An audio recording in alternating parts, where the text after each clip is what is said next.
মৌসুমী হাজরার লেখা গল্প খুঁত।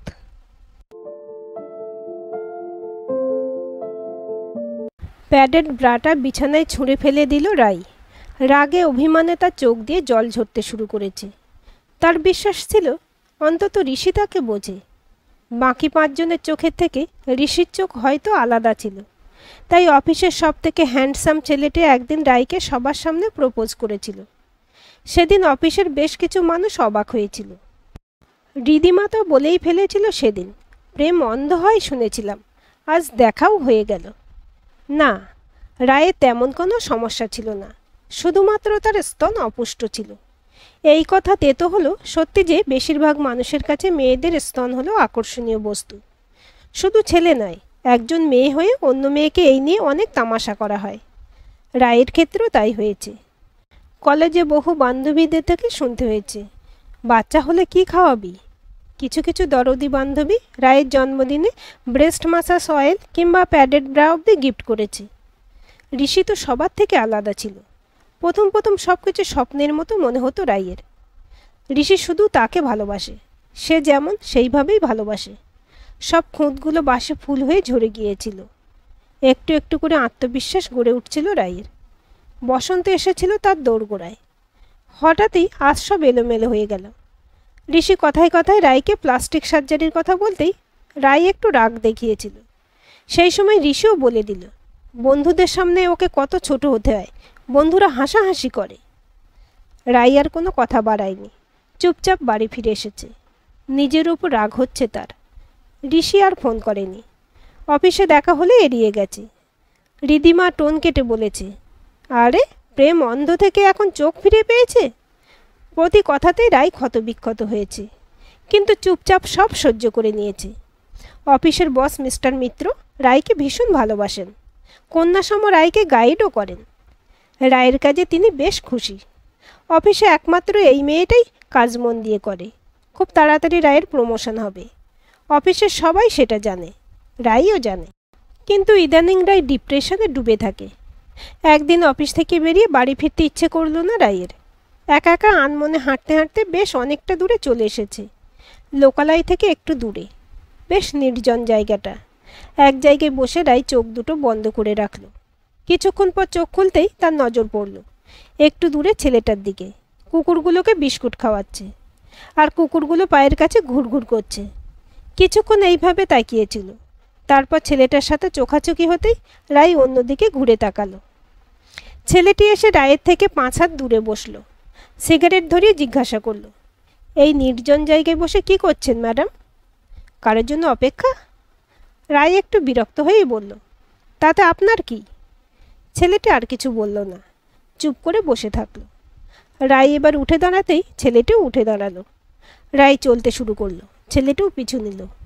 কেমন যেন অস্বস্তি হচ্ছে রায়ের। জায়গাটাও বেশ নির্জন। কেন যে সে এখানে এলো? এইভাবেই চলতে চলতে রায় দাঁড়িয়ে পিছন ঘুরে জিজ্ঞাসা করল, আপনি আমার পিছন পিছন আসছেন কেন? ছেলেটি সিগারেটটা মাটিতে ফেলে বলল, এই এলাকা আমার, আমি থাকলে আপনি নিরাপদে থাকবেন, নয়তো এখানকার কুকুরের কামড় খেলে বুঝবেন।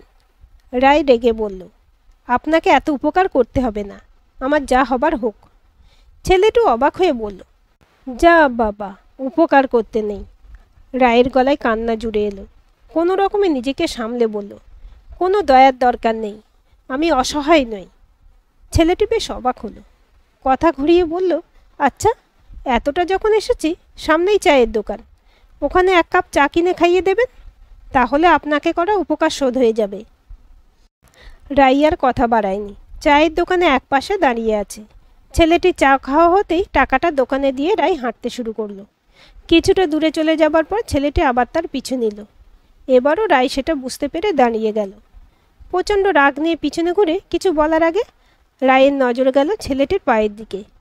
এতক্ষণ লক্ষ্য করেনি রাই। ছেলেটি একটু খুঁড়িয়ে হাঁটে।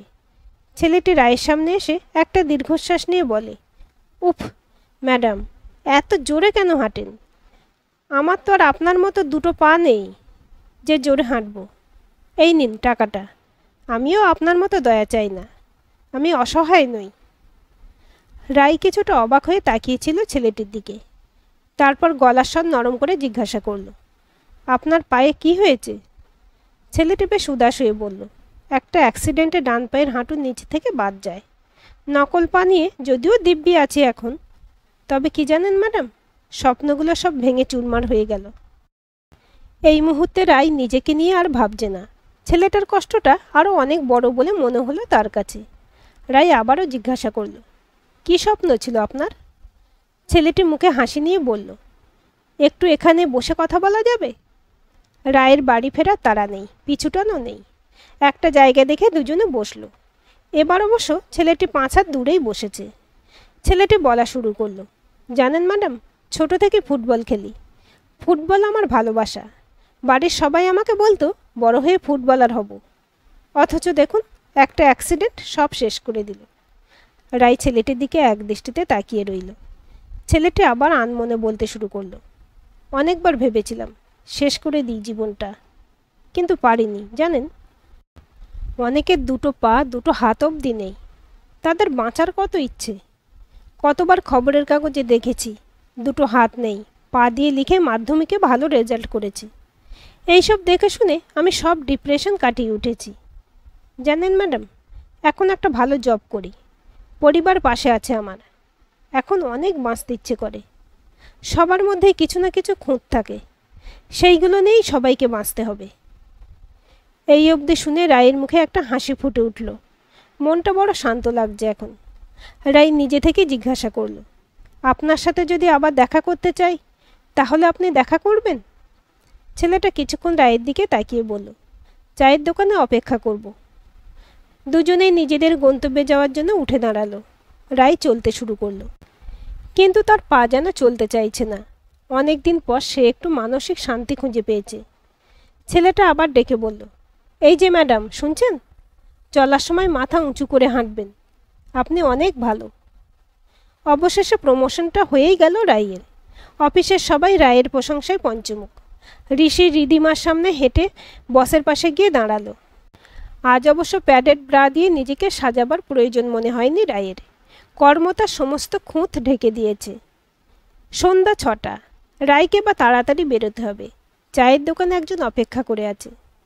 ঘড়ির কাঁটাতে সন্ধ্যে 6:15। একটু দেরি হয়ে গেছে রায়ের। যে জায়গায় দেখা করার কথা ছিল সেখানেই উপস্থিত হয়েছে সে, কিন্তু সেই ছেলেটিকে দেখতে পাচ্ছে না। আশপাশে কুকুরগুলো ঘোরাঘুরি করছে। এখানেই তো থাকার কথা ছিল ওর। চায়ের দোকানে যেয়ে জিজ্ঞাসা করলো রায়, কিন্তু তারাও সঠিক করে কিছু বলতে পারল না। রায় তো নামটাও জানে না। সেদিন যদি একবার জিজ্ঞেস করত। রায় ভাবল হয়তো কোনো কাজে ব্যস্ত আছে, একটু পরেই চলে আসবে। রায় অপেক্ষা করতে থাকলো। এই অপেক্ষার মধ্যেও আজ ভালো লাগা খুঁজে পাচ্ছে রায়। একা একা বসে থাকতে থাকতে তার মনে পড়ছে অতীতের কথা। যখন ক্লাস 12-এ পড়তো তখন থেকে বেশ কিছু বন্ধু বান্ধবীরা তাকে নিয়ে হাসাহাসি করত। কিছু বন্ধুরা তাকে বিপিএল অর্থাৎ বুক পেট লেভেল নামে ডাকত। রায় খুব হীনমন্যতায় ভুগত। পছন্দের পোশাক পরতে পারত না। ওড়না দিয়ে ঢেকে রাখত তার খুঁত। হ্যাঁ, খুঁত। রায় তখন এটাকে খুঁত বলে মনে করত। কলেজে পড়ার সময় নানাভাবে হেনস্থা হয়েছে। এইসব মনে আসতেই রায় চঞ্চল হয়ে উঠল। সেই দিনগুলো যেন রায়ের কাছে অভিশাপ ছিল। ঘড়ির কাঁটা এবার অনেকটা পার করে 8টাতে পৌঁছেছে। এখনও ছেলেটি আসেনি। মন কেমন চঞ্চল হয়ে উঠেছে রায়ের। ওইসব ভাবলেই রায়ের মাথা ঠিক থাকে না। একবার ছেলেটির সাথে কথা বললেই হয়তো তার মন ভালো হয়ে যেত। সেদিন যেমন হয়েছিল। ফোনটা বেজে ওঠে। স্ক্রিনে নামটা দেখে একটু অবাকই হয়েছিল রায়। নিজেকে সামলে নিয়ে ফোনটা ধরল সে। ও প্রান্ত থেকে ঋষি গলার স্বর নরম করে প্রথমে অভিনন্দন জানালো। রায় খুব স্মার্টলি ধন্যবাদ জানিয়ে চুপ রইল। ঋষি কিছুক্ষণ চুপ থাকার পর বলল, সব কিছু ঠিক করা যায় না? রায় একটু ব্যঙ্গ সুরেই বলল, তাহলে বন্ধু মহলে তুমি হাসির পাত্র হবে। সবাই বলবে ঋষির গার্লফ্রেন্ডের স্তন অপুষ্ট, ঋষি সুখ পাবে না। ঋষি কিছুক্ষণ চুপ থেকে বলল, আমরা যদি কাউকে না জানাই আমাদের কথা, তাহলে কেউ জানবে না, সম্পর্কটা চাপা থাকবে। রায় একটু অবাক হলো। তারপরে সব বুঝতে পারল। ঋষি যখন ওকে বলল একে অপরের অফিসের কাজে সাহায্য করার কথা, তার মানে ঋষি শুধু রায়কে ব্যবহার করতে চায় অফিসের কাজের জন্য। কিন্তু রায়ের কোনো সাহায্যের প্রয়োজন নেই। সে নিজেই নিজের কাজ মন দিয়ে করে। কিছুক্ষণ চুপ থাকার ফলে রাই বলল, সরি ঋষি, আর সম্ভব নয়। কথাটা শোনার জন্য ঋষি প্রস্তুত ছিল না, তাই মেজাজ খারাপ হয়ে গেল। রাইকে রেগে বলল, সবাই ঠিকই বলে, নিজেকে বিশ্বসুন্দরী ভাবো। কোনো ছেলে তাকাবে না তোমার দিকে তোমার বুকের জন্য, কাউকে সুখী করতে পারবে না। কথাগুলো শোনার পর ফোন কেটে দেয় রাই। কানগুলো রাগে অপমানে গরম হয়ে গেছে, চোখ দিয়ে জল বের হতে থাকলো। কিছুক্ষণ পর নিজেকে সামলে নিয়ে ভাবল, ঋষির রাগ অন্য জায়গায়, অফিসে রায়ের পজিশন সবার উপরে এখন, সেটাই মানতে পারছে না ঋষি। ঘড়ির কাঁটা 9টা পেরিয়ে গেছে, রায়ের কিছু ভালো লাগছে না। আজ কত খুশির দিন ছিল তার কাছে, সেটাই ভাগ করে নিত ওই ছেলেটার সাথে, কিন্তু সে তো আজ এলো না। উঠে দাঁড়াতেই একটা বাচ্চা ছেলে তার সামনে এলো। রাই একটু অবাক হলো।